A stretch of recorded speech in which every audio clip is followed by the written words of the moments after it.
رب قد آتيتني من الملك وعلمتني من تاويل الأحاديث فاطر السماوات والأرض أنت ولي في الدنيا والآخرة توفني مسلما وألحقني بالصالحين. بسم الله الرحمن الرحيم. الحمد لله رب العالمين، وصلى الله وسلم على نبينا محمد وعلى آله وصحبه أجمعين. أما بعد،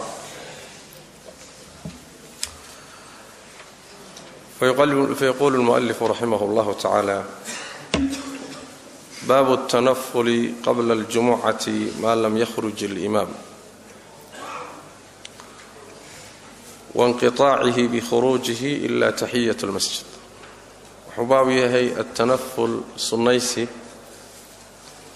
قبل الجمعة صلاة الجمعة كهر للسنيسته ما لم يخرج انتو صنصابح الإمام إمامكم وانقطاعه أو انقطاعه نبابه يهي تنفل كأما السنيسي قوئتان كيس يدمانشيهيسا بخروجه وكوكو أيوكو دمانيو إمامك صوبحتان كيسا إلا تحية المسجد تحية المسجد كمويه. وحا باب كان وكغا هليا صلاة الجمعة كهر إني بنان تهي إن لا سنيستو oo salaada sunnah ruux iska tukado oon tiro go'an lahayn, sunnaysigaasina inuu soconayo oo uu wadi karo ilaa inta imaamku uu soo baxayo, bimacnaa imaamku soo galayo oo mimbarka uu fuulayo waay, iyo sunnaysigaasi inuu ku dhammaanayo ku go'ayo imaamka soo bixitaankiisa iyo fuulitaankiisa uu mimbarka fuulo inay sunnaysigu ku egyahay ilaa labada ragcadood ee masaajidka marka la soo galo la tukada ee tahiyatul masjidka mooyee, oo labadaas iyagu imaamka mimbarka saaran oo khudbaynaya la tukani way macna labadaas iyagu ma istaagayaan mana go'ayaan oo imaamka imaanshihiisa kuma dhamaanayaan ee way jirayaan way macna hatta khudbado socota la tukan. laakiin waxaan labada ka ahayn imaamku markuu mimbarka soo fuulo ayay salaadaha kale ku egyihiin. عن نبيشة الهذلي عن النبي صلى الله عليه وآله وسلم قال النبي صلى الله عليه وسلم: إن المسلم مسلمكو إذا اغتسل مركو قبيست يوم الجمعة مالنت الجمعة ثم كدبنا أقبل قابل إلى المسجد مساجك حقيس لا يؤذي إساقون ديبين أحدا روحنا عدنا أن ديبين فإن لم يجد هدوسا هلين الإمام إمامك أو خرج صوبحي أو منبر كفولي صلى كذا ما بدا وحي قضي له إساق قضيت كذا ما بدا له أي ما ظهر له وحي إساق لكم من كذا وانترى لهين. وإن وجد هدوهل الإمام إمامك قد خرج إنه صوبحين جلس فرست إمامك يوم منبر كسارا وصوبحي هدو أركان إسكا فرست وفاستمع دغيست او انصت دغرارعيا حتى يقضي الى ودميست الامام امامك جمعته جمعديسا iyo وكلامه هذا الكيس يعني صلاه iyo كل جمعه الى ودميست ان لم يغفر هدان لو دافين له اسغا في جمعتي جمعديسا تلك اتاسا ذنوبه ذنوبتيسا كلها ضمانتيد هدان لو دافين ان تكون اني اهاتو كفاره مد استرته للجمعة جمعة التي تاسو تليها كحكت إلى جمعة كحكت هدان تالو دافن إلى تكحكت أي ذنوبتي سأسطر يساوي معنا. روح وري أحمد باوري السند كيسو ضعيف حديثك انقطاع باكوشرة محايل عطاء الخراساني وكورنا يا نيكالي هذا النبيشة الصحابة موسى كم قلن والرواية دي سوى مرسلة عن الصحابة، لكن حديثك هو صحيح لغيره ووحو ليه هي شاهد كلا أمر قاتك عيو حديث أبي هريرة يا أبي سعيد الخدري وأحمد يا حاكم يا بيهقي أبو داود يسوصارين xadiidka xasanka baa u markhaati kacaya oo jumalkan badankood ay ku yimaadeen saas darteed xadiidku saxiix lighayrihi ama xasan buu noqonayaa oo waa sugan meesha hadda laga deliishanayo marka waxa weeye fain lam yajid alimaama kharaja sallaa maa badaa lahu hadduusan imaamkii soo bixin wixii la qumaanaada tukada marka inta imaamku ka soo baxayo waa la tukan karaa oo intuu ruuxu doono inta ragcadood waa iska wadanayaa salaada macna markuu masaajidka soo gala laga bilaabo ilaa imaamku ka imaanayo ayib haddiise uu yimaado imaamkii oo mimbarka fuulo soo baxay oo masaajidka soo galay ama kacay oo masaajidka dhexdiisa ka kacay oo mimbarkii fuulay marka uu iska fadhiisanaya jalasadaasi culimmada qaar baa waxay u deliishadeen waxaa ka muuqda taxiyatul masjid lama sheegin in laga tegi karay kutusi bay dhaheen laakiin naskuma aha jalasada bimacnaa waxa laga wadaa salaad kale kuma mashquulahayo ama taxiyatul masjidka axaadiisteedu waa kuwa kale waa kuwa khaas sheekhu wuxuu yidhi wa fiihi xadiidkani waxaa ku sugan xujatun daliil baa ku sugan bitarki taxiyada ka tegitaankeeda yaa xuja ugu sugan tahay ka hayrihaa sida salaadaha kaloo kale yacni taxiyatulmasjidka in laga tegi karo sida salaadaha kaleba oo laga tegayo markuu imaamku soo baxo arrintaasaa xujo ugu sugan tahay xadiidka xaggee xujo kaga sugan tahay wain wajada alimaama qad kharaja jalasa ilaaqeeda waxaa laga qaadanayaa inaan taxiyatulmasjidkii laga tegay marka sida salaadaha kaloo kale imaamku hadduu soo baxo taxiyatulmasjidkana waa laga tegi karaa baa loo deliishaday buu leeyahay وعن ابن عمر رضي الله تعالى عنهما أنه إساو كان وحوها يطيل من ديرية الصلاة أيو ديرين جري قبل الجمعة الجمعة هورتيدا كم ساجك يمادبا صلاة دير بوسكا جلي جري ويصلي وحو تكن جري بعدها صلاة قداش شيدانا الجمعة قداش شيدا وحو تكن جري ركعتين لو ركعات ويحدث وحو كور رمي جري أن الرسول الله صلى الله عليه وآله وسلم رسول الله كان إنها يفعل متسمية ذلك أركا يعني جمعة كذب إنه تكن جري لو ركعات روح وري أبو داود باوريي سند كيسوا صحيح على شرط البخاري سيد الشيخ الباني ليهي وحكى له صحيحية ابن خزيمة بل وحصو صاري الإمام البخاري مسلم ابن حبان قيبت مرفوعة بيصو صاري قيبت كلنا سند كيدو صحيح سيدوك العراق باوحو ليهي سناده صحيح مركا لكن بخاري مسلم وحيصو صاري قيبت مرفوعه نبي وحو سمين جري صلاة الجمعة كذب لورك عدد بوتكن جري طيب مركا كان يطيل الصلاة قبل الجمعة جمعة كهر بو صلاة ديرين شري بمعنى انتان منبرك الله فولنا إمامك صبح صلاة دير بوتكن شري نبي قونا كورينا يا صلوات ربي وسلام عليه وعن أبي هريرة رضي الله تعالى عنه عن النبي صلى الله عليه وسلم النبي قول كورين قال إنه النبي قول من اغتسل روحي قبيست يوم الجمعة ما ننت الجمعة ثم كدبنا أتاي ماذا الجمعة الجمعة ماذا وفصلى كذا ما قدر له وحي لو قدري وحي إلهي أو قدري وصلاة كذا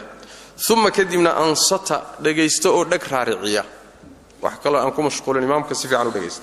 حتى يفرغ إلى كفارق الإمام إمامكم من خطبتي سئنتو ضمين يكفارق ثم كدبنا يصلي كذا معه لجيرنكيسا غفر والله دافيا له اسغا ما بينه وبين الجمعة الأخرى انت ودحيسه اسغا iyo jumcada kale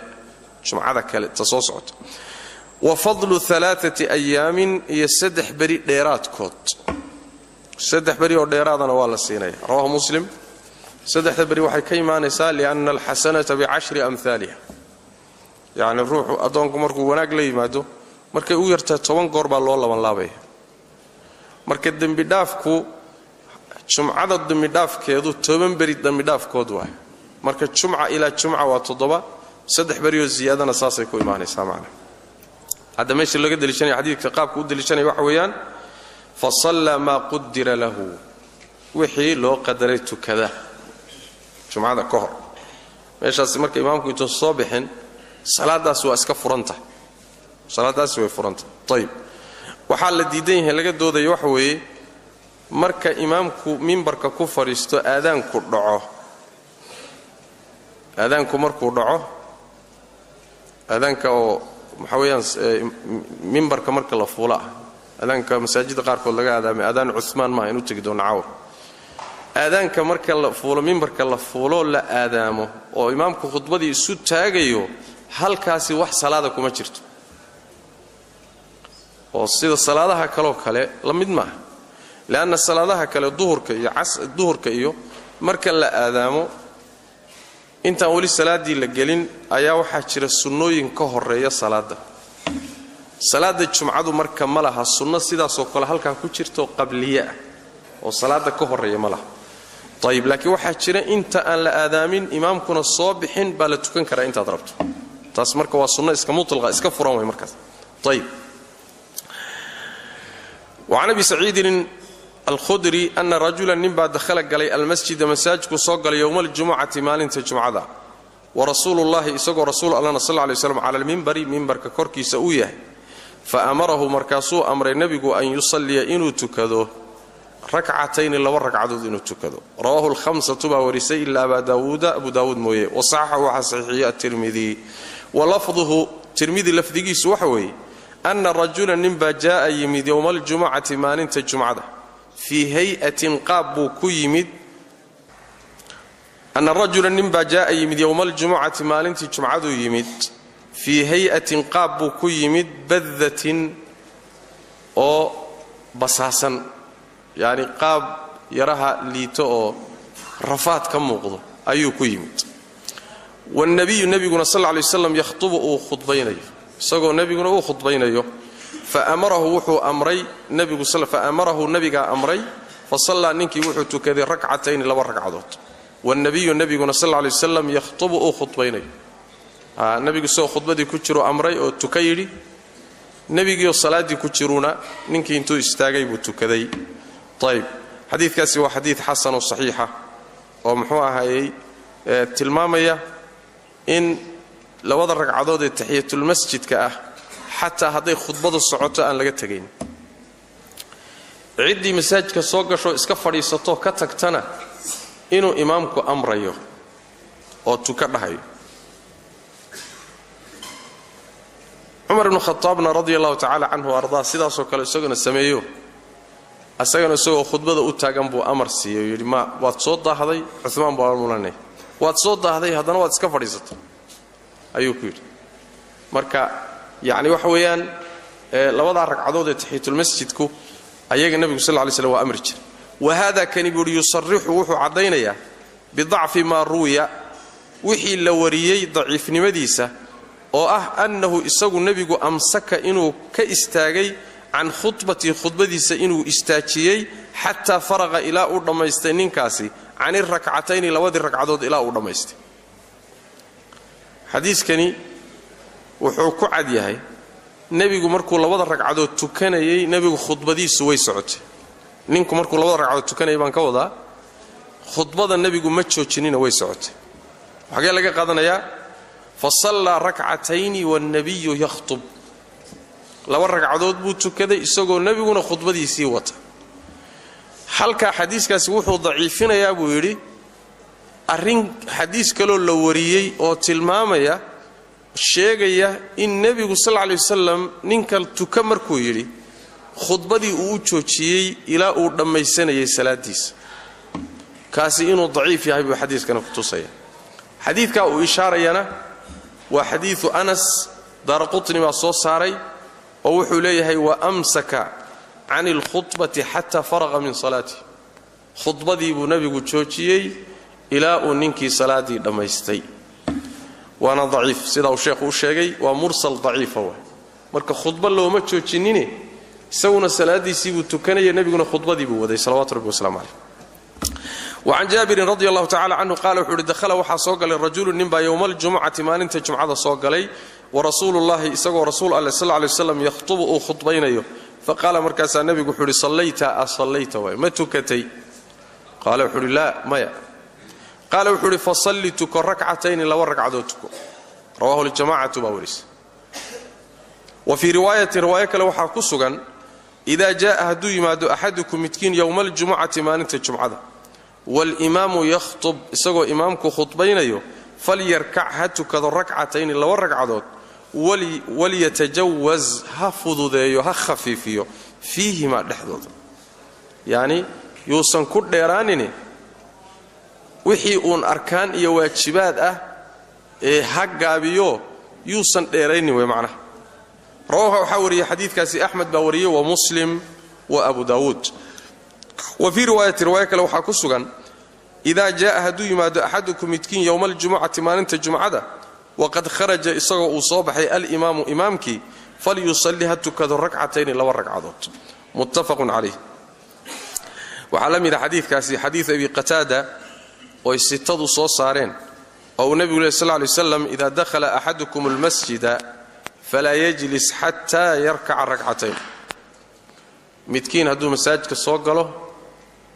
isaga oo muxuu ahaay yuusan fadhiisanin ilaa uu laba ragcadood tukado marka cumuumka xadiidka nahyigaasi ama jumco ama jumco la'aan ama khudba ha socoto ama yaysan soconin ayaa soo wada gelaya macnaha xadiistaasi marka waxay faa'iidaynaysaa waa mafhuumuhu buu yidhi xadiidkan fahamkiisa mafhuumuhu waxaa laga fahmayahay yamnacu wuxuu diidayaa min tajaawusi rakcatayni labada ragcadood gudbidooda oo salaado kale uga gudubto bimujaradi khuruuji alimaam soo bixidda uu imaamku soo baxay oo keliya ayaa waxay mancinaysaa labada ragcadood inaad uga gudubto wax ka siyaadsan wain lam yatakallam yuusan hadlinbe yacni goorma ayaa laba ragcadoodoo taxiyatulmasjida wax ka siyaadsan goormaa laguu diidaya markuu imaamku soo baxo oo mimbarka fuulo xataa yuusan hadlinba saasaa laga qaadanaya xataa yuusan khudbadiiba bilaabin marba hadduu mimbarka fuulo xilligaa haddaad timaaddo wax aan labadaa ragcadood ahayn taxiyatulmasjidka laguma ogolaa xagee laga qaadanayaa walyatajawaz fiihimaa iyagii baaba lagu leeyahay gaabi iyagii baa lagu leeyahay khafiifi lagu leeyahay marka wax kale maxamed moodaaba macnaha ayib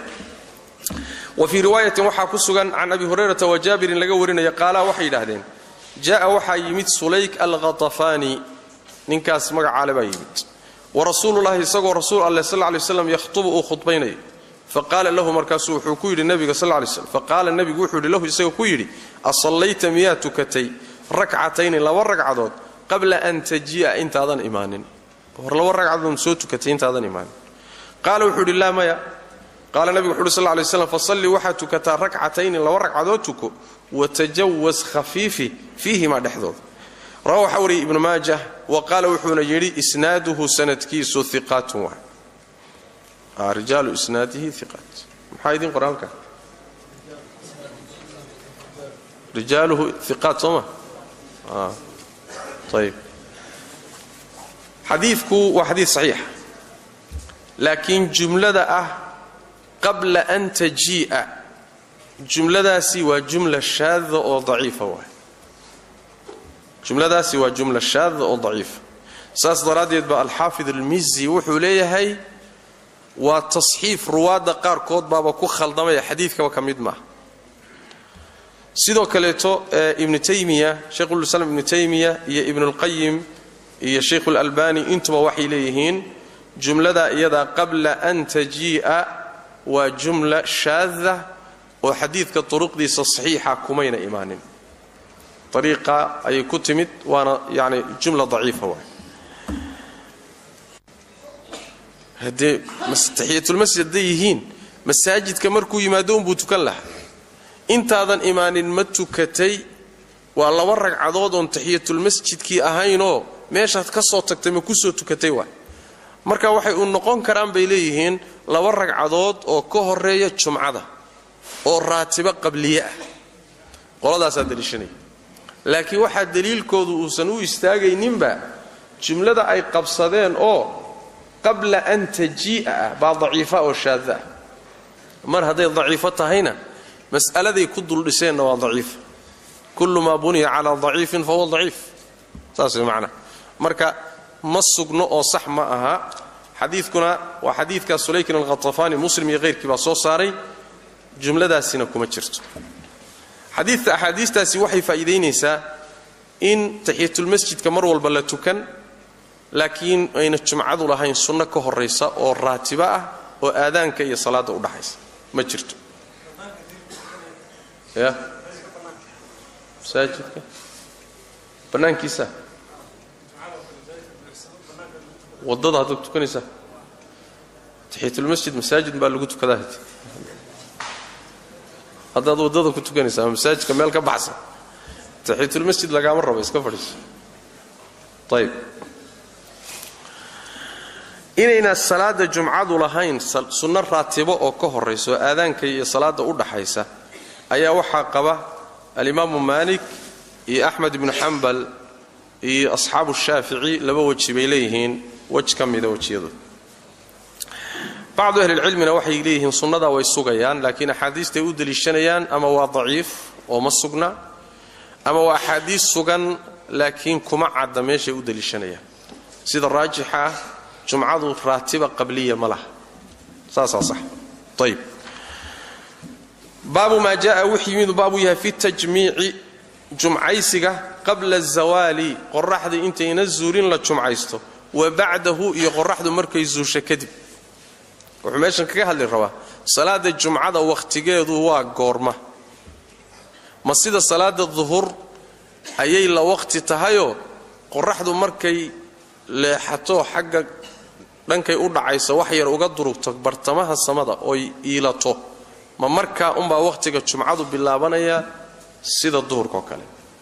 mise qorraxdu intay bartamaha aynan ka wareegin baa la tukan karaa oo waa laga hormarin karaa xilliga dhuhur ساسو كودا التجميع جمعيسي اما جمعده تكشديده قبل الزوال قرحدو انتي زنزولين لتكدو وبعده بعد الزوال لتكدو عن انس رضي الله تعالى عنه قال وحول كان وحوها رسول الله صلى الله عليه واله وسلم يصلي مت كذا ايها الجمعه جمعه وحو تكنجر حين وقتك تميل اي الى الشمس قرحت رواه أحمد والبخاري وأبو داود والترمذي يعني قرحدو markay iilato oo samada bartamaheeda ka leexato ayuu jumcada tukan jiray waa salaadii duhurka waqtigeedii bay marka waxa daliishaday xadiidkaas jumhuurul ulama ayaa daliishaday oo waxay u daliishadeen waqtiga salaada jumcadu waa waqtiga duhurka ka horna lama tukan karo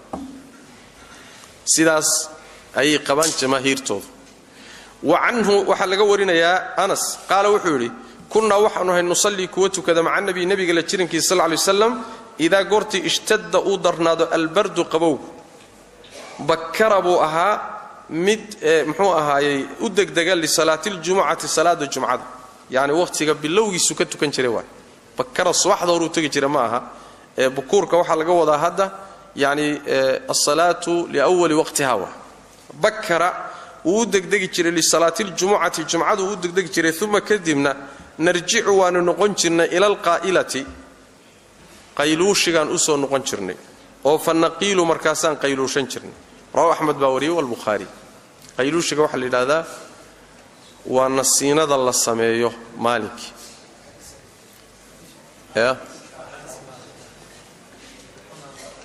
هذا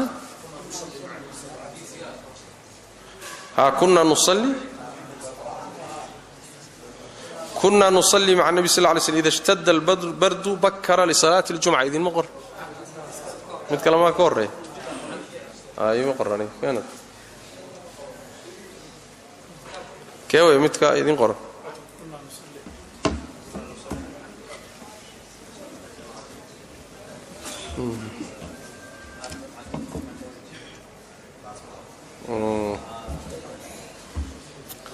أنا waxa igu jirta jumla khalada كنا نصلي مع النبي صلى الله عليه وسلم الجمعة ثم نرجع إلى القائلة فنقيل صما أنا waxa igu jirta زيادة إذا اشتد البرد بكر لصلاة الجمعة انت خلط كادمنا ويقرأ يعني كادم بيد هيستان ويقرأ طيب كنا وحنا نصلي كوتو كذا مع النبي صلى الله عليه وسلم الجمعة الجمعة التي كنشرنا ثم كدبنا نرجع ونقنشرنا إلى القائلة قيلوا شسان ونقنشرنا فنقيل ونقيلوا شنشرنا رواه أحمد باوري والبخاري حديث كان أنس وحد للشنية culimada qaarkood oo qaba salaada jumcada waxa la tukan karaa intaan qorraxdu zuulin oo xagee ka daliishanaya waxay leeyihiin qayluushigu waxa weeyaan waa nasiinada maalinta la sameeyo markay qorraxdu yara kululaato ruuxu inuu yara nasto xataa ayuusan seexanin marka waxay leeyihiin duhurka ka hor bay ahaan jirtay qayluushigooda oo nasiinadaasi waa sunno qiiluu fa ina ashaytaana laa yaqiil xadiid xasana culama qaarku taxsiininaya yani maalintii waqti gaaban baan noqday yara nasta xayla shaytaanka nasanin marka qayluushigoodu wuxuu ahaa iyo nasiinadu intaan duhurka la gaadhin bay nasan jireen tayib su'aashoodu waxay tahay marka jumcada nabiga la soo tukan jirnay kadibna waxaan u soo laaban jirnay qayluushi markaasaan qayluushan jirnay waxaa ka dhalanaysa inta jumcada la tukado inay soo noqdaan oo marka qayluushigii ka horreeya duhurka ay markaa galaan marka in zawaalka ka hor la tukan jiray baa loo daliishay وعنه أنس وحلق ورين أيضا قال وحول كان النبي صلى الله عليه وسلم إذا اشتد مركو در هذا البرد قبوه بكر مذ أدق أيها بالصلاة صلاة وإذا اشتد هدو درنا الحر كليل كنا أبرد وقبوجين بالصلاة يعني وحكوض الجمعة رواه البخاري باوري هكذا سيسكوري وعن سلمة بن الأكوع قال وحول كنا وحنهين نجمع كوتشم عيسى مع رسول الله صلى الله عليه وسلم إذا قرت زالت أيزوش الشمس قرحت ثم كردبنا نرجع ونسول لا بنشرني نتتبع أنه راعينا الفيء هوسك أخرجاه مسلم يا بخاري وزوري يعني هوسك صفي عن أمصر ديراني واه مركز دربية هوسس كودي وقابن فأنه اسكول لحين يناوي قرحتك يقبن يناوي رواية البخاري وحي تري يعني وليس للحيطان ظل يستظل به أو نستظل به يعني وحنو صلاة كسو بيحي جرني أون صون نقون جرني إساقو أوسن دربيضو أين لهين هوس لحرصدو مركو هوس لحرصدو وحين لهين وحلقي زوالك طيب وعن سهل بن سعد قال وحول ما كنا ما نهين بور نقيل كوا قيل الشذا ولا نتغذى كوا قذينا ما نهين إلا بعد الجمعة كدب مويه رواه الجماعة باوريس طيب الحافظ ابن قتيبة وحوليه هاي إمامك محدث كهي اللغوي كها وحوليه هاي لا يسمى قيلولة ولا غذاء إلا بعد الزوال بوله بعد الزوال بنو كذا يعني هديب قرح ذو مركز زوجة كدب أي تهاي نصينضو oo ay qadaduna waqtiga gasho waqtigoodii qadal lama dhihi jirin wax zawaalka ka dambeeyo qayluushina lama dhihi jirin wax zawaalka ka dambeeyo marka zawaal qayluushi waxa uu yaqaaneen wax zawaalka ka horeeya nasiina zawaal ka horeysa cuntada haday intayn qorraxdu zuulin cunaan qaday dhihi jireen laakiin qorraxdu markay zuusho kadib qada umaynan aqoon jirin buu leeyahay markii curfiga noocaas hadii sidaas loo qabto waxay noqonaysaa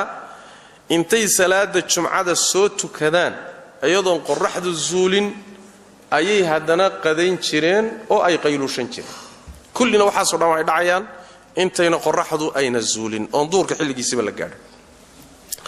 وزاد وحو زيادية أحمد ومسلم والترمذي وحي زياديين في عهد النبي وقت جيسي صلى الله عليه وسلم ما كنا نقيل ولا نتغدى إلا بعد الجمعة قرمة حلقة في عهد النبي وحاس انت أرماز وحي دعيا وقت النبي صلى الله عليه وسلم وعن جابر أن النبي صلى الله عليه وسلم النبي كان وحو يصلي ميت كذا الجمعة أيتكنشري ثم كدبنا نذهب ونتجرنا إلى جمالنا أورتنا حقه أن آذي جرني فنريحها مركزان النسين جرني حين قرت تزول أي زوش الشمس قرعه يعني وحكوضا جماشا وحكوضا أن واضحة أورت قامسة أما قيل اللغو قاميه رواه أحمد باوري ومسلم والنسائي يعني وحكوضا أورت بيها كان اللغو سور قاميه ayaa intaanu salaada soo tukano khudbada soo dhageysano nabiga la soo tukano ayaanu markaa kadib awrta furi jirnay oo aanu biyaha iyo haamaha iyo ka dejin jirnay waana goormo markaa xiina tazuulu shamsu markay qorraxdu zuulayso waa markaasay awrta furayaan waana markay qorraxdu zuulayso markaana waa goorma waa maray jumcadiina soo tukadeen khudbadiina soo dhageysteen طبعا marka waxa ka muuqatay inay ka hor dhacday zawaalka ka hor ay tukadeen khudbadiina ay dhacday kulli ka hor maray طيب وعن عبد الله بن سيدان السلمي قال وحول شهدت وان حاضري الجمعة جمعة حاضري مع أبي بكر أو بكر لتشرنكيس فكانت وحي أهيد خطبتيس وصلاته إيا سلاديس قبل نصف النهار ما لنت نسكت كهر بيهيد سوالك ويكوريس ثم كدبنا شهدتها وان حاضري جمعة مع عمر لتشرنكيسان حاضرون لتكذي فكانت وحي أهيد صلاته سلاديس إيا وخطبته خطبتيس إلى أن أقول إلى أن كإرادو انتصف النهار ما ننتي ويكلا برانتي ما ننتي برتمي هذا اللي تشوغا إلى أن إرادو أي أهيد بالخطبة دي صلاة دي ثم كدبنا شهدتها خطبة جمعة صلاة دي بان حاضري مع عثمان لتشرنكيس فكانت وحي أهيد صلاته هي وخطبته خطبة ديسو إلى أن أقول إلى أن كإرادو زال النهار ما ننتي ويزو شيء بمعنى قرح دي ويزو شيء طيب فما رأيت ما أنا نرجل أحدا روح أو عاب عبي ذلك أرنك ولا أنكره إنكري أو ديدي رجع الزوال كهر تكذي هي الزوال كلفتي صدر رجع تكذي هي كذب عد كدي دكو إنكرت ما أركب روح وريي أثر كإسقى دار قطني باوريي والإمام أحمد باوريي في رواية ابن جيس رواية ديسة عبد الله أها وأبيه كورني واحتج وحنا دليشدي بوري به حديث كان واحتج ودليشدي امام احمد به حديث كان ودليشدي اثر كان امام احمد بدليشدي وقال وحنا يري وكذلك سدا سوكر الرويه لغا وريه عن ابن مسعود عبد الله بن مسعود وجابر بن عبد الله وسعيد كاسي محو اهاي سعيد محو اهاي نينكا وياه لما غراناي sheekh albani wuxuu leeyahay waxaan u maleynayaa wuxuu ka khaldamay magacu ninka dabcinayay ama naasikha guurinayay sawaabkuna inuu sacd yahay baan u maleyn buu sacd bin abi waqas طيب maxay sacd ba waxa laga wariyay athar sacd laga wariyay baa jiray laakiin saciid kaasi waa la garan laayay wa muawiya ayuu yana laga wariyaa أنهم يجوا صلوا إن تكذين بالجوري قبل الزوال قرحوا إنت يزنزولين صحابة صل أثر كهراء أو عمر يا أبو بكر يا عمر يا عثمان السكين هو ضعيف أثر كاتي أثر سجن ما الذي سنوح ويان عبد الله بن السيدان كاسي وتابع كبير لكن عدالة دي سلا يقان معه ومجهول أو مستور حافظ ابن حجر عليه رحمة الله وحيري السجو أو سنة ضعيف يها يونيكاسم ويها مجهول أيها هذا نوحة كهر إيمانا يبوري متك حق بدن مركزوح كاني ابن أبي شيبة طريق السويد بن غفلة أنه صلى مع أبي بكر وعمر حين زالت الشمس نينكلو سويد ليراهدو oo yiri Abu Bakar iyo Umar baan la tukaday waxaana la tukaday markii qorraxdu zuushay kaasa ka xog badan buu sanadkiisu waa qawi buu athar kalu keenay hadana Umar laga warinayo sanad saxiix marka waana dhaif buu leeyahay sanadkiisa hadana aatharta Abu Bakar iyo Umar laga warinayo saxiixa inay zawaalka kadib tukan jireen baa ka xog badan marka dhacfi iyo wuxuu isku darsaday mukhalafa taasuu leeyahay marka ma sugna atharkaas آثارتن كلي عبد الله بن مسعود يا جابر يا سعيد يا معاوية لقى ورينيو أيها لفتوضة كان عبد الله بن مسعود سند كيسو حسن بوليه الشيخ الباني عليه رحمة الله في رواية الغليل ووحى كجر عبد الله بن السلم من اللي هذا وحفظ كيسو اسبدلي مركي الضنباء لكن وحوليه أرين وجوجوجا هابو كور رمية عبد الله بن مسعود مركو وحوليه هو حسن وكسوين أما أثر كجابر وحوليه الشيخ الباني مهل meel uu ku yaalo ma arkin kan saciidna waa kan hadda sheegaynayo sacd ibn abi waqas haduu yahay ayaa waxa sugan waxa la warinayaa inuu qayluushan jiray bacda aljumca jumcada kadib طيب atharkaasi isagana yani bacda aljumca qayluushan jiray bimacnaa jumcada horeyn jirtay kadibna intaan zawaalka la gaarin buu qayluushan jiray bay noqonaysaa saas way macna ama atharka muawiya isagana ibn abi shayba soo saaray sheekh albani wuxuu leeyahay sanadka rijaashiisu waa thiqaat laakiin la yiraahdo waxa ku jira saciid ibn suwayd oo yani wax weeyaan ibn adi udhafada ku sheegay ama majhuul ah ama dhaif marka waxa inooga soo baxaya atharka sugan ee ilaahay hada lahayo waa ibn mas'ud abdullah ibn mas'ud waa laakiin inta kale athartu waa dhaif طيب inay tukan jireen zawaalka ka hor mas'aladu marka waa mas'ala khilaafiya in salaada jumcada aan la tukan karin xilliga duhurka ka hor oo zawaalka ka hor aan la tukan kareynin waa madhab jumhuur ulama culimada badankood saasi qabaan aimada afarta waxa kamida abu hanifa iyo malik iyo shafi'i saddexda saasi qabaan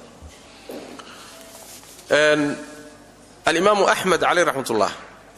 ayaa wuxuu qabaa in qabla az-zawalna la tukan karo ba'da az-zawalna la tukan karo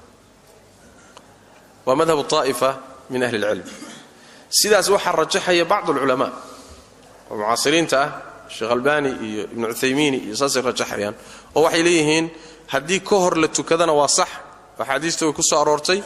hadii zawalka kadib la tukadana waa sida markaas muxuu ahaay loo badan yahay marka labaduba way saxiixinayaan baabu tasliim al-imam imamki salaamidiisu baabu yahay uu dadka salaamo ida goorti raqa uu fuulo al-minbar minbarka mafurku fuulo والتأذين يا آدامدي لا آدام إذا قرتي جلس أو فريست عليه منبر كوركيس أو كفريست واستقبال مأمومين قابلي الدودة له إمامك أي قابلان إني إمامك كتشيت سدانو أي وجهي قوضة قابليان وإن كتشيت سنين مركو خطبة وضوء صدح مسألة ويو إمامك مركو منبر كفوله إنو ضدك السلام والسلام عليكم ويله وكو midda labaad weeye minbarka markuu ku fadhiisto in la aadaamo aadaan ka horeeya sama jira waay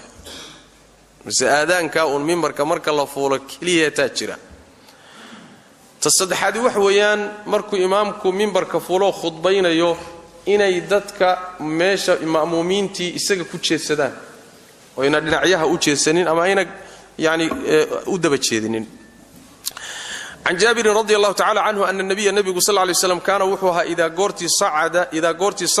صعد أفول المنبر منبر كمركو فولو سلم مد سلامة أيو أحادتك رواه ابن ماجه وريي وفي إسنادي سند كيس وحا كتشر ابن اللهيعة عبد الله ابن اللهيعة أيا كتشر يعني وحويا وضعيف الحفظ يو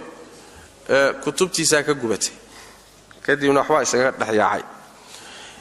حافظ البوصيري وحوليه هاي السند كيس ضعيف محايل عبد الله بن الهيعة كجرة لكن الحافظ ابن حجر في الدراية وحوليه هاي السند كيس ضعيف لكن حديثك هو حسن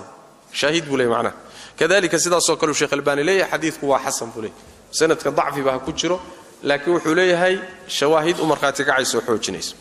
وهو حديث كان للأثرم بأسق ناضي أبو بكر الأثرم في سننه عن الشعبي بكورنا عن النبي نبينا الشعبي كورنا صلى الله عليه وسلم مرسلا حاله يهي مد مرسله شعبي وتابعي تابعي يقول النبي هدو wax ka wariyo waa mursal baa la dhahaa waa kan in badan soo tilmaano waa nooc kamida ahadiista dhaifka waxa kale soo saaray atharkaasi athram uu wariyay ibn abi shayba iyo abd arrazzaq labadu way wariyeen almuhim waxa weeye atharku waa mursal dha'ifa xadiidkana waa dhaif sanadkiisa dhacfi baa ku jira laakiin hasan buu noqonayaa xadiidku waa xoogaysanaya sida xaafid ibn hajar iyo sheekh albani ay tilmaamayaan wuxuuna faa'iideynaya imaamku markuu minbarka fuulo inuu dadka salaamo inay sunnata طيب waxa sida qaba imaam shaafici iyo ahmed iyo qeyrkood baa qaba waxa karahaystay abu hanifa iyo malik waxay leeyihiin salaamtaasi waa karaahiyay leeyihiin طبعا xadiiskan agtooda ka sugnaanin وعن السائب بن يزيد قال وحوري كان وحوها النداء آذانك يوم الجمعة مالنت الجمعة أوله كي سهري إذا قرتبوا أها جلس أوفرست الإمام إمامك على المنبر ككرجس وعلى عهد رسول الله صلى الله عليه وسلم النبي وقت جيسي وأبي بكر وعمر يعني النبي وقت جيسي أو بكر وقت جيسي عمر وقت جيسي هذاك باللو جيسو وحو أهاؤون منبر كمركو إمامك فرست فلما كان مركو هذا عثمان مركو هذا يعني مركو مسلمين تخليف النقضي وحلك مسلمين توقفتي وكثر الناس ضدكينا أي بتين إلى المسلمين آد بيصوبتين مركو دمي وقال المدينة ضدكي آد بيصوبتين ولا بط زاد وحو زيادي مركا عثمان النداء الثالثة آذان كالصدحات بو زيادي على الزوراء ماشي الزوراء اللي هذا كور كذا لقو آدم طيب ولم يكن من أهاني بدل النبي وما أهاني صلى الله عليه وسلم مؤذن وما أهان غير واحد أو مد أهين يعني هل مؤذن وحان أهين نبي ما لهين شريمه هل مؤذن وحان أهين ما لهين رواه البخاري والنسائي وأبو داود طيب يعني وحوي نبي وقتي صلى الله عليه وسلم يلبدي سي خليف كدم بي أبو بكر يا عمر آذان كجمعة هل مدنبوها وحونا أهاؤون مرك إمامكم منبر كفرست كأنبوها آية القرآن يا أيها الذين آمنوا إذا نودي للصلاة آذان كيكها الله يسنواكها ومرك لا آذامه بعشرة يقنعسق حرام نقنيه وكاس حلقي النبي كان باكري أو بكر وقتي زكاة باكري أو عمر وقتي زكاة باكري وحكى لما تشر عثمان مركو حلك مسلمين تقبتي وضد كينا بطين أيو آذان كالصدحات كاني محال قوة آذان كالصدحات يعني الصدح وحكوية هي أقيمات دمرك القدر ساس بهذا الاعتبار بنقونيا آذان صدحات ومعنى وحويان آذان كهوري كان منبر كمرك يومكم فريستو إيه صلاة مرك اللي قال أقيمات ويدن آذان بالغو إطلاقه وآذان ولا دها ساس ذا مرك اللي جوده آذان كالصدحات بماشى يعني معناه طيب آذان كمرك وحو كوك هنا ضد كيبا بطي عثمان مرك وحو يسيري حد متشرين ميكروفون نضن هذا ميل والبعد كجارسين ينا متشرين ضد كينا وابتين سيدا استرادت أيا وحو ku ijtihaaday in suuqa laga aadaamo aadaankaas khudbadu ku bilaabanaysa wax yar koor in suuqa laga aadaamo zawrada waxa la yiraahdaa waa meel suuqa ku taalay qaarkood waxay leeyihiin wuxuu ahaa guri ama daar suuqa ku taalay ayuu fuuli jiro halkaas uu ka aadaami jiray muadinku marka suuqa la geyn jiray aadaanka hor waqti dheerna uma dhaxaynin si riwaayadku tilmaamayaan آذانka hore ee uu jideeyay iyo kan dambe oo khudbadu ku bilaabanayso waqti yar baa u dhaxayn jiray booskuna masaajidka ma ahayn suuqa la geyn jiray طيب wuxuu leeyahay nabiga sallallahu alayhi wasallam uusan lahaan jirin hal muadhin waxaan ahayn kama wado si guud nabiga muadhiniintiisu way badnaayeen oo bilaal baa kamida abu mahdura kamida rakala aadaami jiray laakiin wuxuu ka wadaa khudbada jumcada hal nin bas uu aadaami jiray ninka aadaami jirayna bilaal buu ahaa raga kale jumcada min aadaami jiray ibn maktum iyo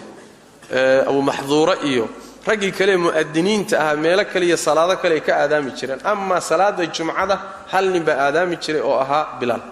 saasoo ka wada rawahu al-bukhari wa an-nasa'i wa abu daud وفي رواية كلا وحا كوسغان اللهم أسغناتي قولداس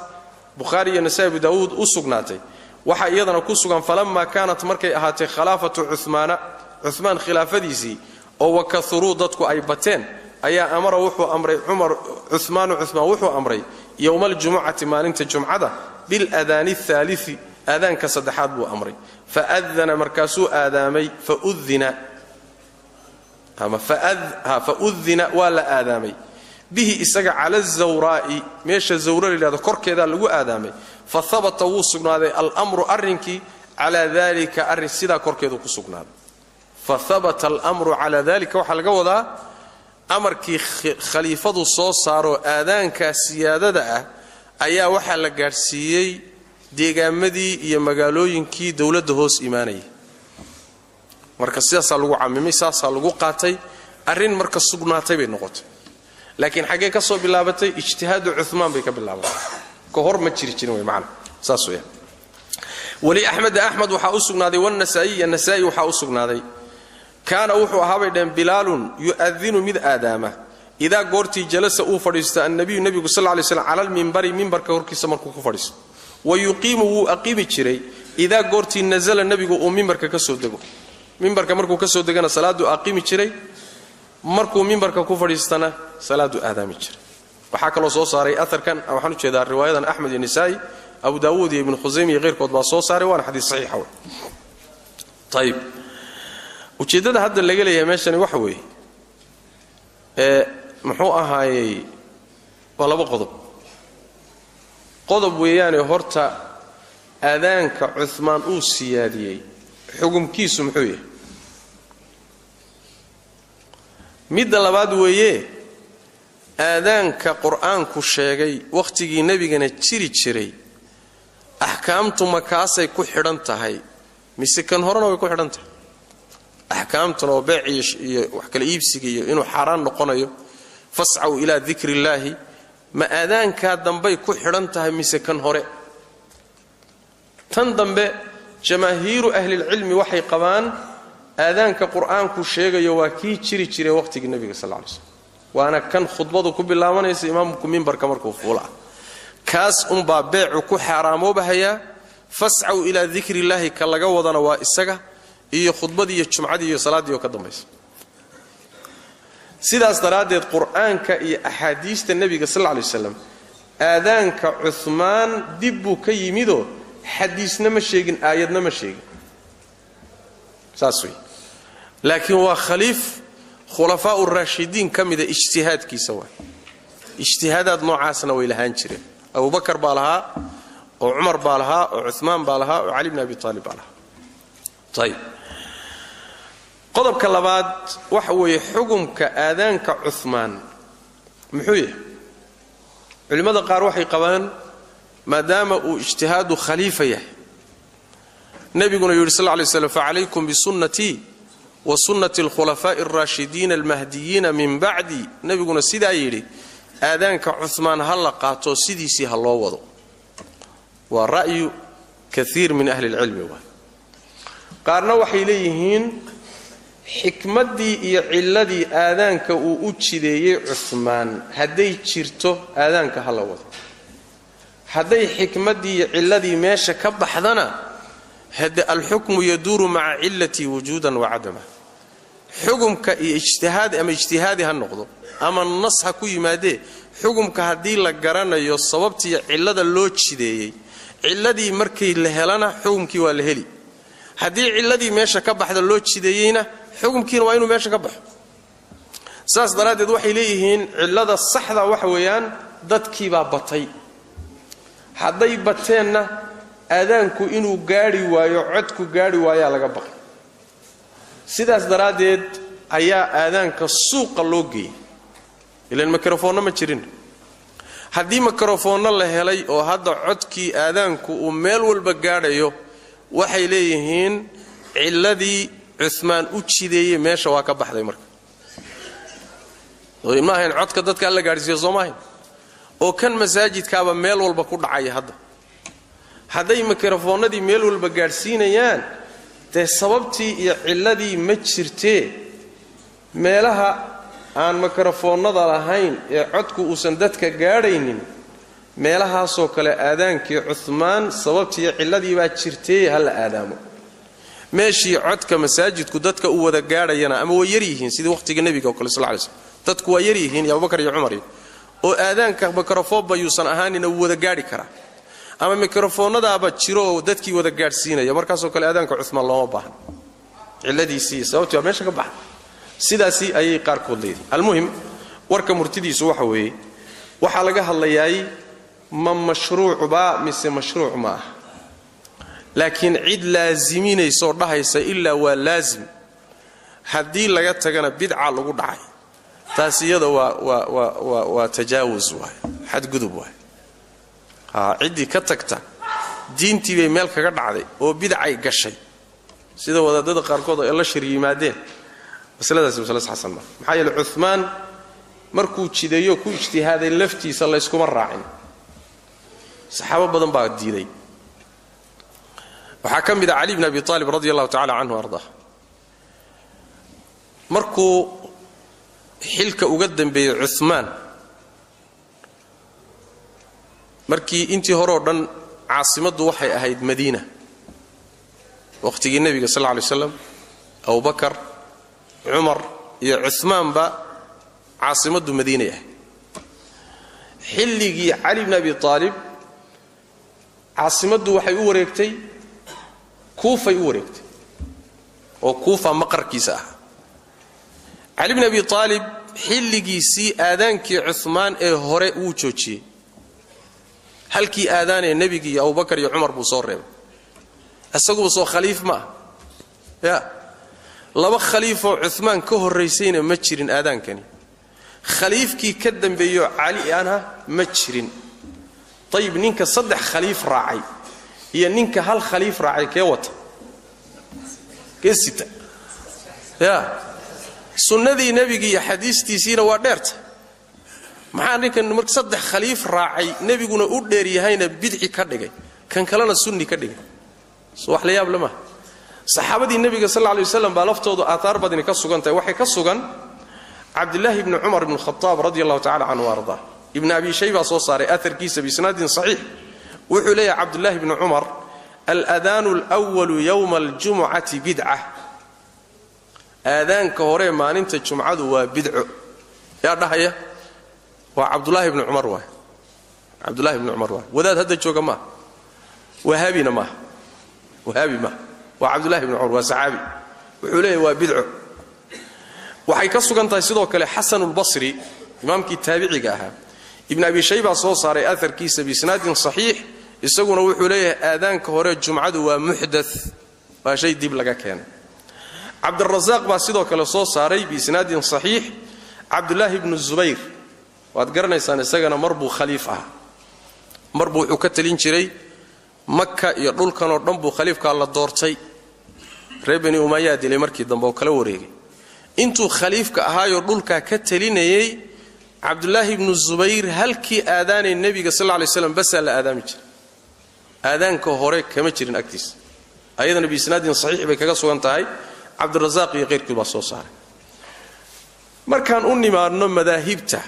al-Imam Shafi'i alayhi rahmatullah al-Imam Shafi'i Soomaalidu Shafi'i aan dhahay ma dhahan al-Imam Shafi'i kitaabkiisa markaad ku noqoto wuxuu leeyahay waxaan kahanayaa aadaanka hore ee jumcada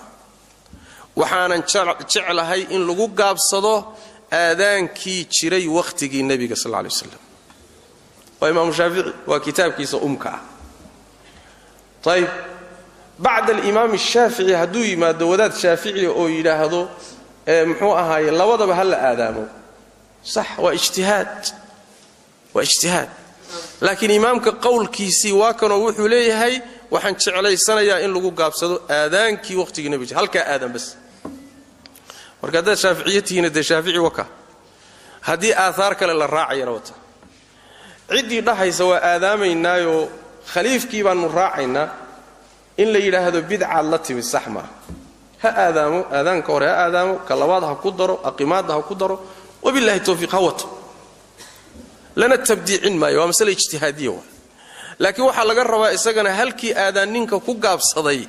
inuusan xad gudub sameeynin oo bidca iyo diintii waad meel kaga dhacday warka inuusan la imaan mas'alada ijtihaadi sideeda hal loo daa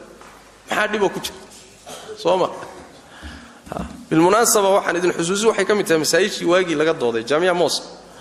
oo wadaadadan suufiyada soo galiyay wuxuu yiraahdeen ilaa waan ka doodayna waabiya hadaatiin waxyaalaha diinta kaga dhacdeen waxa ka mid ah khulafaa ur-raashidiin baad meel kaga dhacday مسألة إنك كيران مر مسألة laga dooday ka mid aathar fara badan oo saxaabada ka sugan iyo imaamu shaafici hadalkiisiiyo markaan keennay ilamayna ka warhaynine waaba yaabeenba imaamu shaafici baa qaba hal aadaan bas wadaadkii mas'alada keenay afkala qaad baa ka soo haray ilaan minhaajkaba uma dhaafsanaba hadduu minhaajka akhristay korba uma gudbin marka mas'alada noocan oo kale ta xadgudubka laga daayo la huna wala huna masaajida aadaanka hore aadaamta kalabaad ku darta ijtihaadkii khaliifka raacada la ba's dhimale haddii hal aadaan lagu gaabsadana la ba's dhimale halka aadaan baana ila xoog badan sida imaam shaafici alayhi rahmatullah ya aymadaasi maraya waadi la yiraahdo maxaa xoog badan laakiin wixii inta ka siyaasan waa xadgudub وعن عدي بن ثابت عن أبيه عن جدي قال وحوري كان النبي وحوها صلى الله عليه وآله وسلم إذا قرتي قام ويستاغو على المنبر ككوركي سمركو اسكتاغو استقبله وحا قابل جري أصحابه أصحاب تيسة بوجوههم وجيضو ذي قابلين جري رواه حوري بن ماجه واحد صحيح وي صحيح لغيره وي بمعنى وحويان ويكوش حقي سيوسو جيسان جرينو waxay siin jireen ihtimaam iyo mudnaan bay siin jireen si ay u dhageystaan waxa uu leeyahay khudbada macnaheedu u dhageystaan waxa qaba imaam shaafici iyo thawri iyo ahmad iyo isxaaq ba waxay qabaan inay sunno tahay dadku intay khudbadu socoto inay imaamka ku jeesadaan oo xaqiisa u jeesadaan macnaheedu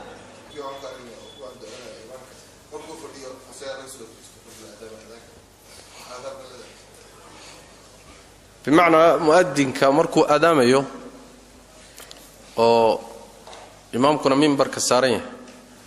inuu imaamka isku aadiyo hortiisa istaago inuu gadaalka istaago inuu dhinaca ka istaago wax tilmaamaya ma arka wax dhahaya meel heblaha istaago ma garanay باب اشتمال الخطبة على حمد الله والثناء على رسوله والموعظة والقراءة وحباب يها اشتمال الخطبة خطبة كلانسيغيدا على حمد الله إني كلانسته إلهي أماني ديسا أمام مهدين تيس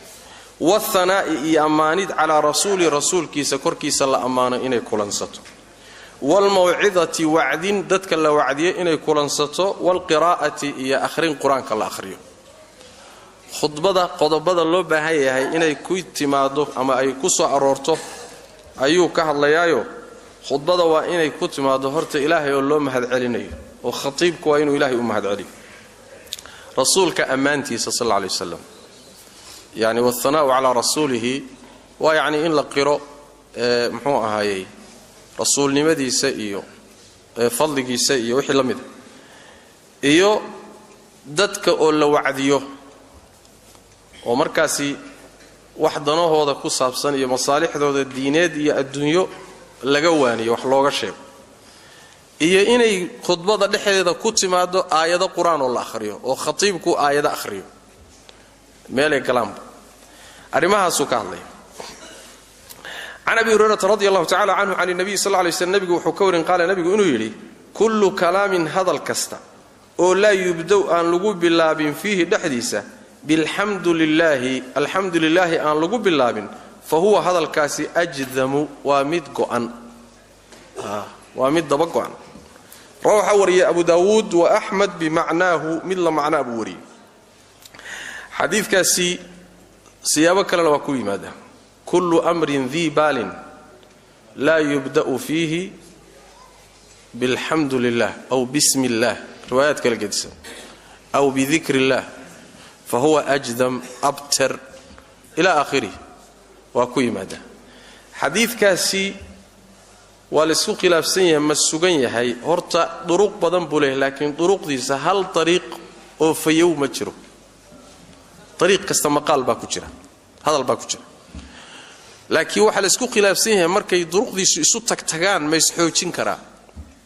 mise isma xoojin karo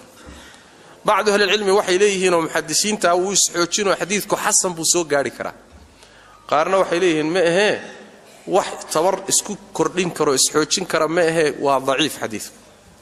waxay rajaxayaan al-imam Daraqutni iyo Nasa'i ay mada xadiidka in badan oo kamida xadiidkan dhacfiga sanadka waxa u dheer inuu mursal yahay oo macna uu san sugnay وفي رواية كلا وحا كسغان الخطبة خطبة التي خطبة سو ليس أين أهن فيها دحدد الشهادة تشهد يعني aan qiraal ku imaan ilaahay oo loo qirayo waxdaaniyada iyo rasuulka oo loo qirayo risaalada khudba kasto uusan arinkaasi ku imaanin keliyadii gacantii oo kale la mid tahay aljadmaa'i ee go'nayd sidii gacan go'an oo kale ama jiran oo kale la mid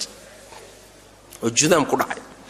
رواه وري أحمد ووري وأبو داود والترمذي وقال وحول الترمذي تشهد بدل شهادة يعني الترمذي رواية سوحويان الخطبة التي ليس فيها تشهد انت كان الوحي وريان ليس فيها شهادة وانا اسكم معنا ومعنا طيب حديث كاسي بهذا اللفظ والسجين وحديث صحيح خطبة كستا وأن شهادتين كوكتشرين وأن إلهي التوحيد كي صلى قرن إمام كؤوسا قرن النبي كان الرسالة دي سأل الله قرن وأشهد أن لا إله إلا الله وأشهد أن محمد رسول الله خطبة النوع عاس وحي لم يتسيدي قعنقو أنا وكاليت هذا بلغو كينين بمعنى وحي تلمام يسا خطيبكو إنو شهادتين كو كانوا ماشي أو الشيغو طيب وعن المسعود رضي الله تعالى عنه وأرضاه كذلك ابن حبان باصوصار حديث كاس لفظي صدام ان لنا هو السجين شيخ الباني غير كبا صحيحين وعن ابن مسعود رضي الله تعالى عنه ان النبي صلى الله عليه وسلم كان وحوا اذا قرتي تشهد مركو محوها تشهدي قال وحوليه جري الحمد لله نستعينه ونستغفره ونعوذ بالله ما هذه يا مان الهي واسكله نستعينه سغان كالمه ويديسنينا ونستغفره دمداف ويديسنينا ونعوذ وحن مغنغلينا بالله إلهي من شرور أنفسنا نففيال كنغا شرار كودان كمغنغلينا من يهده الله الروح الله هنونيو فلا مضل له عد باديين كرتمجرت ومن يضلل عد باديين فلا هادي له عد هنون كرتمجرت وأشهد وحنقر يا لا إله من حق لغو عبد إنو سنجر إلا الله وألا مويه وأشهد وحنقر يا أن محمدنا عبده إنه أدون كيسي ورسوله رسول كيس أرسله الله إنه دري بالحق حق إنه لا صدري بشيرا أسقوا ضدك أو بشارين يدتك مؤمنين تا أهل التوحيد كا شنّا ينحرس الله أو بشارين ونذيرا أسقوا الدجاء أو أنت قالوا ذي منافقين تا يعني أجدج يا عذاب الله بين يدي الساعة ساعة هرتين أنت هنا ساعة إيمان هرتين أدج يدتك من يطع الله عدي الله أطيع ورسوله ورسول كيس فقد رشد واهنون وهجاجي ومن يعصهما الله يا رسول كيس عدي عاصدنا فإنه لا يضر مدبي إلا نفسه نفتي سموي إسقون بأسدبي ولا يضر مدبي الله ألا شيئا وحبكم مدبي إلهي وحده وجيسن كلام جل إسقون بأسدبي سيدا سوليه شري تشهد كاس مركو محوها هاي سيدا سو آخرين شري مركو محوها هاي وتشهدي حديث كاسي هو ضعيف بهذا السياق ضعيف بكويه وحنا سنة كيسو كتير اللبن إنه مجهول نيو حالي هذا أبو عياض هو مجهول نيك اللبادنا عبد الربه بالي هذا ابن أبي يزيد سجن هو مجهول لبادنا إنه مجهول كاكوتير أساس تردد بضعيفه طيب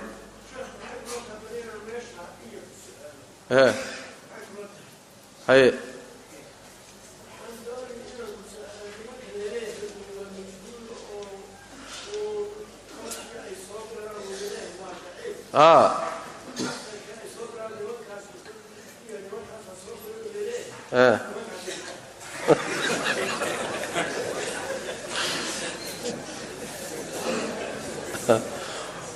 والسؤال أضف عن كتابك ورتوى كتاب حديثك محوها هاي النبي صلى الله عليه وسلم سيدا قرآن كما إلهي أو إلاليه با حديث كالنبي كان إلهي إلاليه وقت النبي مركو انت كذب وقت كذب با وحا لسكو داي إن أحاديث النبي رق عدو أهو منافقين أهو قاركود إسكا على شقيستيال يهينو با وحا يسكو دايين أحاديث النبي وحا نكمل هين يدح قليان oo ay ka dhigaan sidii wax nabigu yiri oo kale ilaan quraanki iskuma day karaan oo quraanki waa la xifdisan yahay carruurta yarka waa xifdisan axaadiistii inay fasaadiyaan bay isku dayeen marka oo ay intay jeebkooda wax ka sameeyaan ay yiraahdaan nabiga yiri marka rag baa ilaahay u soo saaray culimo ah oo dabagala nin kasto oo xadiis sheegay muxuu ahaan jiray diintiisu maxay ahayd runtiisu maxay ahayd akhlaaqdiisu maxay ahayd marka ninkii lagu kalsoonaado diintiisa iyo xifdigiisa iyo waxgarashadiisa lagu kalsoonaadana waxa la leeyahay ninka warku sheegay waa war saxsan ninkii waxoogaa la garan waayo oo xadiis buu sheegay laakiin waa la garan waayo ninkaas muxuu ahaan jiray xagee ku noolaa cilmiga yuu ka qaatay yaa arda u ahaan jiray waxba laga garan waa ka waxa la dhigi waa majhuul lama yaqaan hadaad maqasho bimaana ninaan la garanin de warkiisana lama garanayo waa la isla tuuri ragga qaarkood waa la garan oo waxa la heli meeshay ku noolaayeen ardadoodii baa la heli noloshoodii baa la heli beenaalayaal inay hayeen baa soo bixi markaas la dhigi waa beenaale xadiisku sheego dhan waxba kama jiro qaar kamida waxa la dhihi way iska cibaado badnaayeen way fiicnaan jireen laakiin xifdigoodu ma fiicnayn saas daraadeed waxa laga yaabaa iyagoo aan wax xumeeyo islahayn inay nabiga wax khalad ka sheegaan ayagana waxa la dhihi waa daciifo xadiiskii uu sheego isagana inaga tuura nin la hubo wuxuu keenay nabiga wuxuu ka sheego baynu qaadanaynaa marka hadaad maqasho waa nin la garan waayay iyo waa daciif iyo waa ragga xadiista sheegay oo la hubi waayay oo la iska tuuray waxoodii waa hey ma fahant saas cilmiga xadiidka iyo muxuu ahaa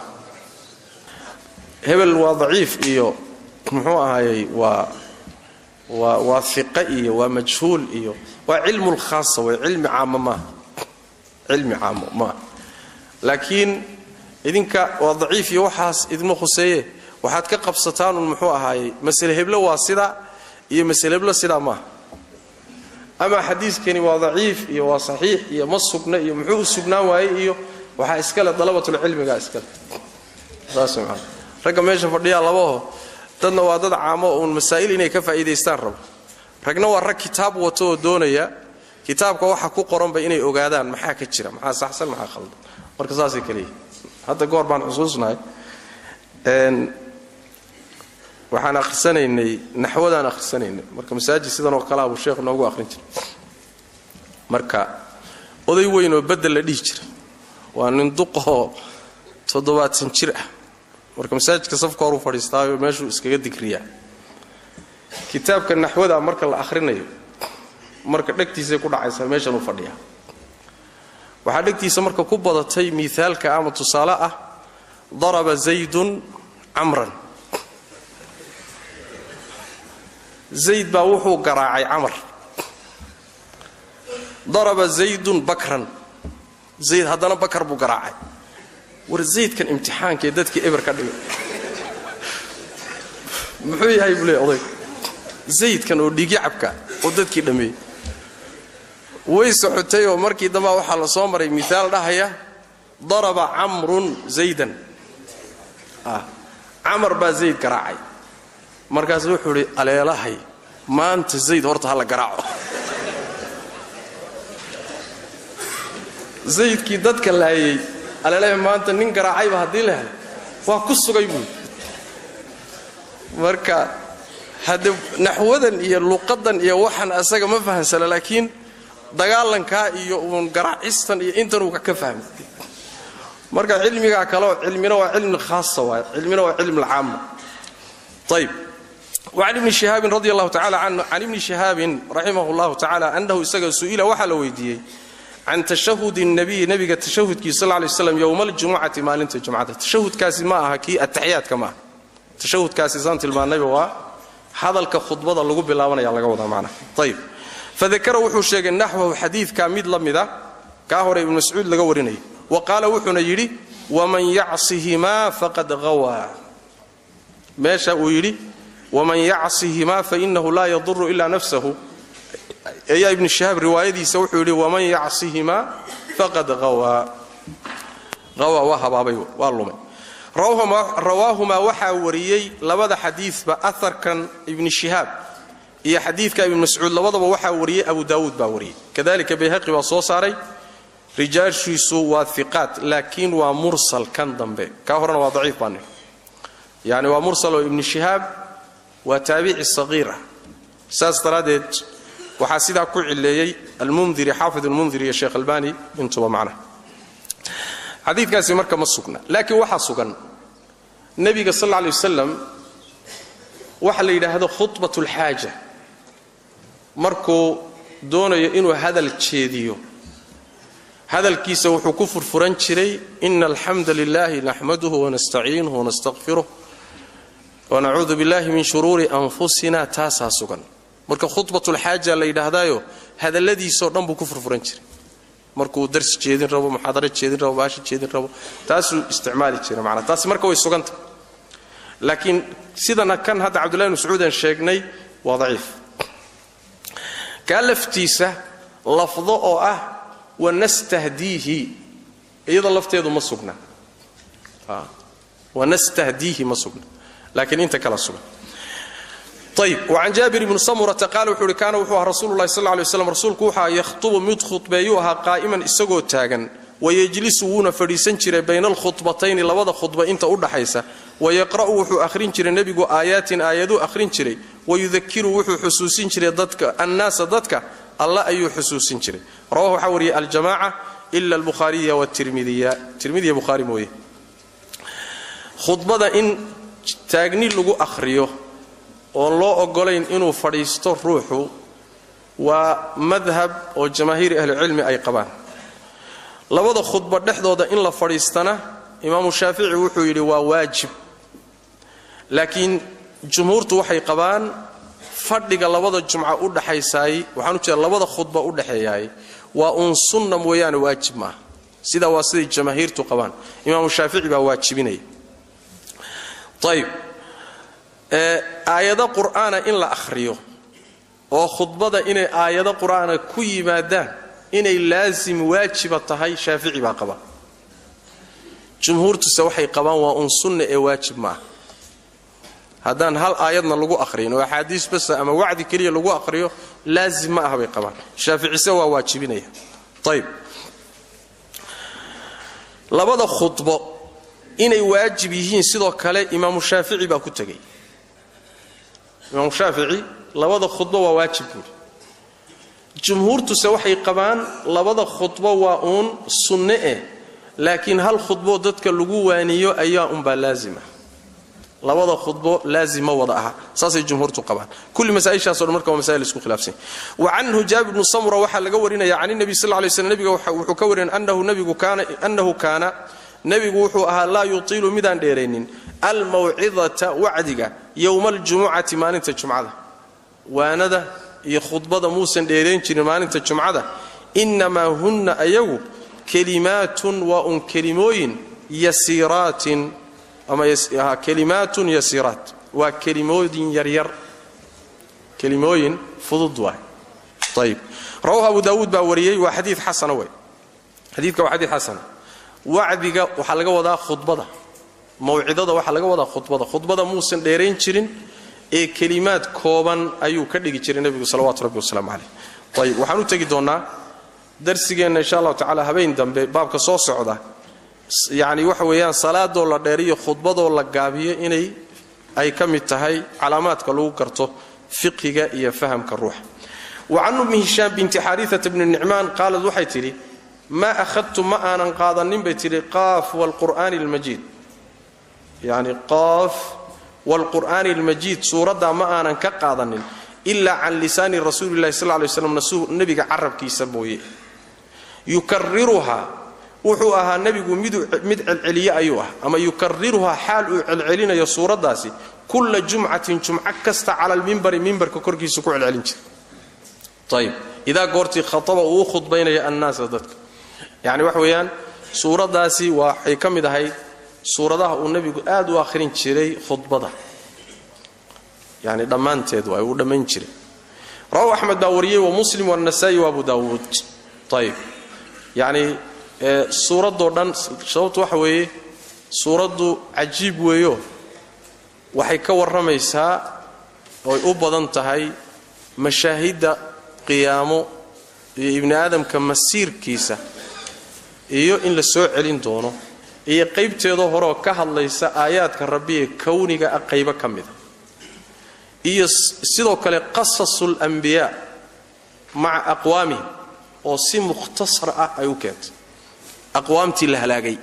iyadana si gaaban iyo akhiiran qaybteeda gabagabada ah oo awaamir ku saabsan marka taqriiban waa suura jaamica jumcada sida suuratu sajdaba loo akhriyo salaada subax iyo suuratu al-insaan munaasabaday leedahay waxa weeyaan qiyaamadu saan soo marnay maalin jumcay dhacaysa soo mare maalin jumcay dhacaysa marka ibni aadamka in la xusuusiyo yani aakhiradiisii iyo mustaqbalkiisii iyo arintan culayska badan ee soo socota iyo yani saasuu nabigu salawaatu rabbi wasalaamu calayhi suuratu qaaf akhrinteeda u badin jiro jumcada lagu akhriyo imaamu shaafici calayhi raxmatullah ayaa wuxuu qabaa in uun qur'aan wax ka mida khudbada lagu akhriyo waa waajib jumhuurtuse waxay qabaan san soo sheegnay laazim ma aha haddii lagu akhriyana waa sunno haddaan lagu akhriyina jumcadu waxaan u jeedaa khudbadu wax ma noqonayso oo waa saxiix معناه وحوي وأصحيح معناه هذا بالله التوفيق وصلى الله وسلم على نبينا محمد وعلى آله وصحبه وسلم